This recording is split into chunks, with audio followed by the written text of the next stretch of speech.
कांबळवाडीतील ऑलिम्पिकवीर स्वप्नील सुरेश कुसाळे यानं पॅरिसमध्ये सुरू असलेल्या ऑलिम्पिक गेम्समध्ये नेमबाजीत कांस्य पदक पटकावलंय.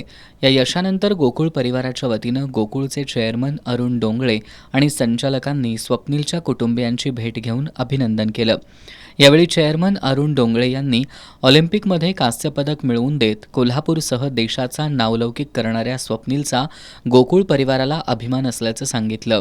चेअरमन डोंगळे यांनी स्वप्नीलच्या या यशाबद्दल त्याला गोकुळमार्फत 1,00,000 रुपये बक्षीस म्हणून जाहीर केले. स्वप्नील पॅरिसहून परतल्यानंतर बक्षिसाचा धनादेश देऊन त्याचा आणि कुटुंबियांचा सत्कार करण्यात येणार आहे. यावेळी स्वप्नीलचे वडील सुरेश कुसाळे, आई अनिता कुसाळे यांनी स्वप्नीलच्या यशस्वी वाटचालीची माहिती दिली.